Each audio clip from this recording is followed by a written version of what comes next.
minor. Let's take a look at our key signature and see what notes we have in our scale. So, A minor. A minor is the relative minor of C major. We know that because they are 3 half steps apart. If you look at the keyboard, you go from A, starting, to B flat, to B, to C. 3 half steps. So A minor and C major have the same key signature, which is nothing. No sharps, no flats. So once you get this really difficult key signature memorized, you're ready to move on to your tonic, triads, and inversions. All right, let's build our tonic triad. So we start on the tonic, which is A.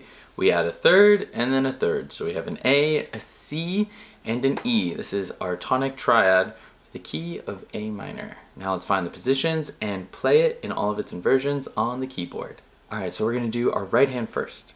We're gonna put our thumb, 3rd finger, and 5th finger on A, C, and E in our root position A minor chord. Now we're gonna flip the chord, so we're gonna move the A on top, so we have a C, an E, and an A with our 1, 2, and 5. We're gonna flip that C up to the top of the chord again. Now we have an E, an A, and a C with a 1, 3, and 5. And we're gonna flip it one more time, and we get an A, C, and an E, root position again. Now we're gonna come right back down. So we move the E that's on top to the bottom. So from the bottom to the top we have E, A, and C, 1, 3, and 5. We flip the chord again, so the C on the top goes to the bottom. C, E, and A, 1, 2, and 5. And then we flip it one more time and we're right back where we started. 1, 3, and 5 on A, C, and E.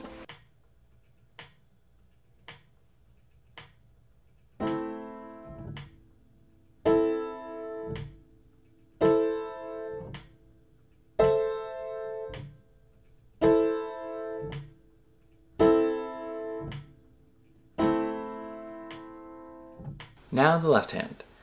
Let's put our hand in our root position. So 5, 3, and 1 over A, C, and E. Now we're gonna flip that chord so the A goes to the top. We have a C, an E, and an A with a 5, 3, and a 1. We flip the chord again. We have an E, an A, and a C with a 5, 2, and a 1. Then we flip the chord one more time. 5, 3, and 1. Root position. A, C, and E. Now we're gonna go right back down. So the E that's on the top of the chord flips down to the bottom. We have an E, an A, and a C, 5, 2, and 1. We flip that again. So then we have the C, the E, and the A, 5, 3, and 1. And then we flip the chord one more time, A, C, and E, right back to where we started.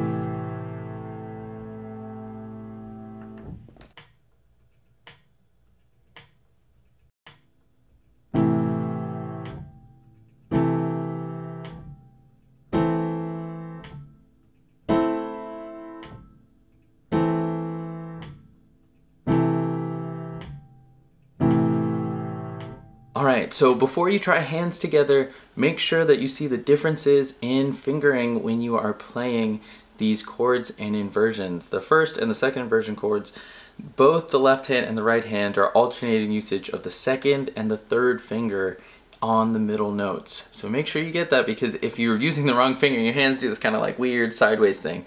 And one of the main purposes of this exercise is to be able to move and keep like a neutral hand balance. So keep working on that fingering. If it's a little bit hard, go back to hands separate. But if you think you're ready, you can try hands together.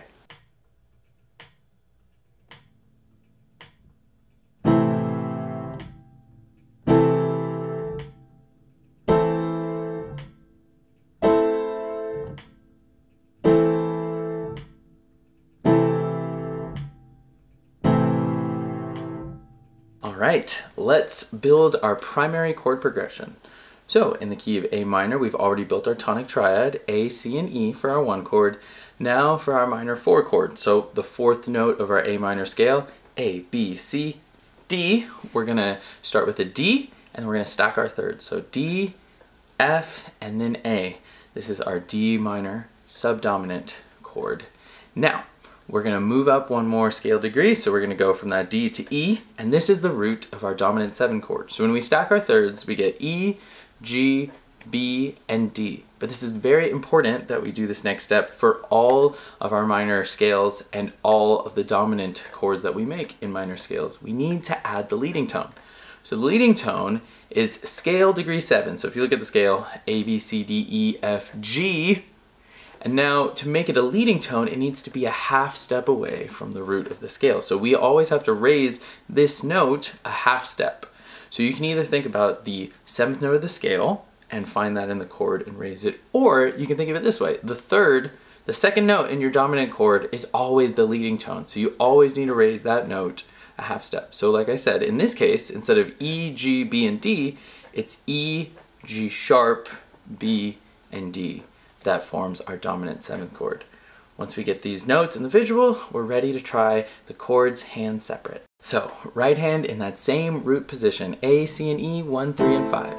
Now we're gonna open the hand a little bit. So we have an A, a D, and an F for 1, 3, and 5. We're gonna press it down, and then we're gonna move back to our root position chord, A, C, and E. Now, we are going to open our hand just a little bit. That thumb is going to move to G sharp. We're gonna have to move our hand in on the keyboard just a touch to get that leading tone, the G sharp. And then our 4th and our 5th finger are already over our D and our E. So we're gonna press this down, and then we're gonna go right back to our root position chord, A, C, and E.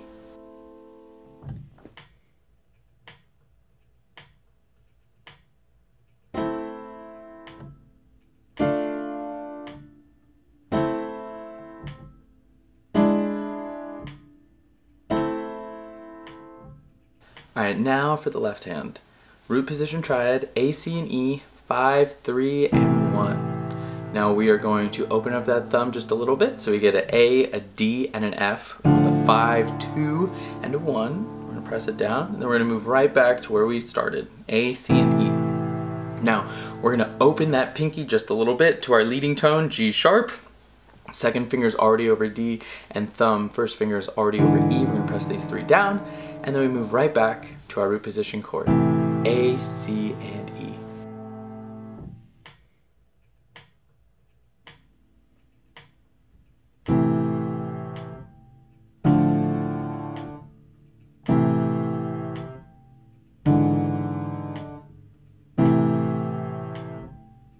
Before playing hands together, make sure that you are comfortable with your wrist height, finger curvature, and just the natural kind of rise and fall of the wrist as you play your chords. You know, your hand never dips this far below the keyboard, but as we play the chord, the hand comes up and down, and our firm fingers catch the hand into place. When you feel like you've got a decent handle on this, you're ready to try hands together.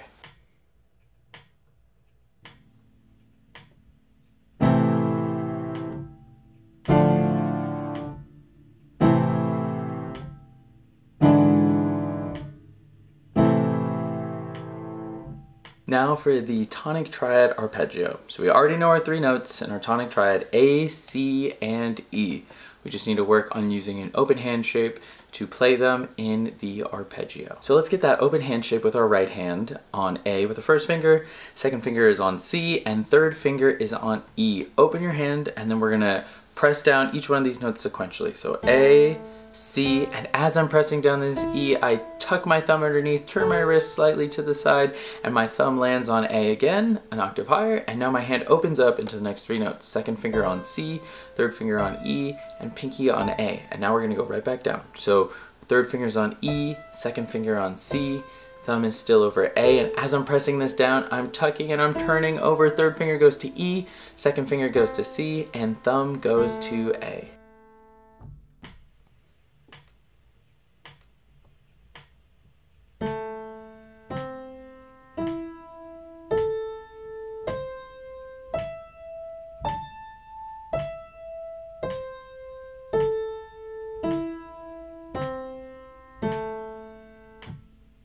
Now the left hand. So our open hand position, we're gonna have our pinky on A, 3rd finger on C, 2nd finger on E, and our thumb is on the A, an octave above. Same thing with the right hand, we're gonna play these sequentially. So pinky on the A, 3rd finger plays C, 2nd finger plays E, and as my thumb presses down on the A, I'm gonna tuck and turn my 3rd finger over, and it lands on C, and then I slide into the next notes. 2nd finger on E, thumb on A. Keeping our hand open, we're gonna go right back down. So 2nd finger goes back to E, 3rd finger over C. As I'm pressing this, my thumb tucks underneath, lands on the A, and my hand opens up into the next 3 notes. 2nd finger on E, third finger on C, and pinky on A.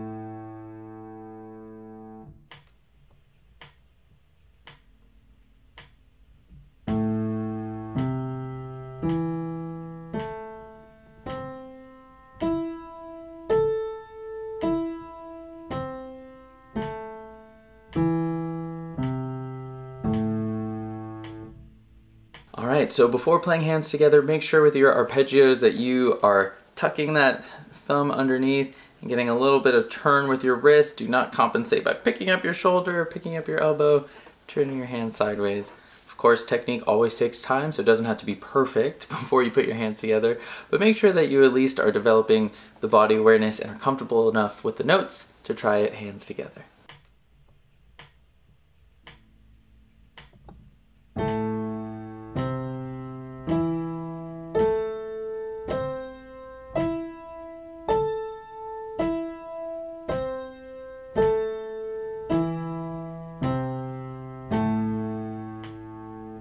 That is it for the key of A minor. I really hope you learned something good in the video. Do not forget, like, comment, subscribe. Let me know what else you want to see. Feed the algorithm monster so I can get more content out to more people. If you appreciate the content, definitely check out the link to the shop below. I'm wearing one of the Chopin shirts. I think it's pretty tight, and hopefully you do too. As always, good luck with the practice, and stay powerful, y'all.